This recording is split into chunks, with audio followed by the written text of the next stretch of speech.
ఓనాటి పేరు ప్రతిష్ట ఉన్న దేశాలు కూడా మట్టిలో కలిసిపోయాయి. మనం చూడొచ్చు, అలెగ్జాండర్ గ్రీక్ సామ్రాజ్యాన్ని ప్రపంచం అంతటా విస్తరించే లోపల తన దేశానికి వచ్చే ముందు చనిపోయాడు. అటువంటి గ్రీక్ దేశం ప్రపంచంలోనే లేదు. రోమ్ అనే దేశం చరిత్రలోనే లేదు.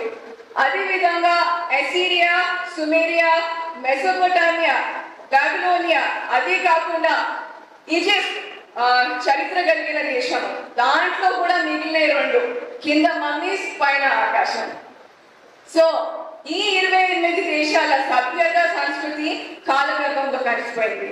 కానీ ఎన్ని నష్ట కష్టాలు వచ్చినా, ఎన్నిసార్లు ఆక్రమణలకు గురైనా, ఎన్నిసార్లు దండయాత్రలకు గురైనా మన భారతదేశం సభ్యత సంస్కృతి చెక్కు చెదరలేదు.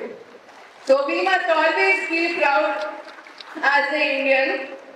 మనం చూడొచ్చు హిస్టరీలో షేకులు, బార్బర్లు, డచ్ వాళ్ళు, పోర్చుగీస్ వాళ్ళు, ఆంగ్లేయులు మరియు పఠాన్లు అంటే వాళ్ళు ఎన్ని దండయాత్రలు ఎత్తినా మన సభ్యత సంస్కృతిని ఏం చేయలేకపోయారు, మన దేశాన్ని ఏం చేయలేకపోయారు.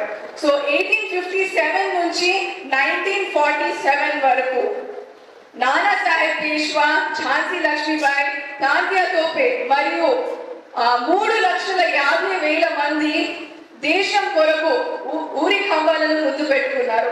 అటువంటి మహానుభావులను కన్న తల్లి నా దేశం. సో ఇటువంటి దేశంలో పుట్టడం నా పునర్జన్మ సుకృతంగా భావిస్తున్నాను.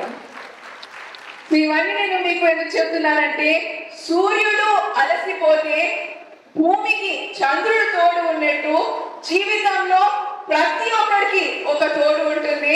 సో అటువంటి దేశభక్తి మీ అందరు తోడు ఉండాలి అని నేను కోరుకుంటున్నాను. సో మనం చూడొచ్చు, డబ్బుతో పైకి వచ్చిన వాడు డబ్బున్న మనిషిని నిలుస్తాడు. కష్టపడి పైకి వచ్చిన వాడు కష్టపడే ప్రతి వ్యక్తిని నిలుస్తాడు. కానీ దేశభక్తితో కూడిన వ్యక్తిని ప్రతి ఒక్కరు ఆదర్శిస్తారు. కావున మన రక్త ప్రతి చుక్క మనస వాచ కర్మ చెప్పేది ఒకే మాట, అది జై జవాన్ అండ్ జై కిసాన్. మన భారత సంస్కృతి మనకు నేర్పించింది ఒకటి, ప్రతి మనిషిని గౌరవించడం, దేశం గురించి కష్టాలను ఇష్టాలుగా మార్చుకోవడం, ఉన్న దాంట్లో ఇతరులకు చిరు సహాయం అందించడం మరియు ఓటమిలో కృంగిపోకుండా మళ్ళీ ప్రయత్నించడం, ఇవన్నీ మన భారత సంస్కృతి మనకు నేర్పిస్తుంది. కాబట్టి నేను చెప్పేది ఒకటే, పుణ్యభూమి నా దేశం, నమో నమామి.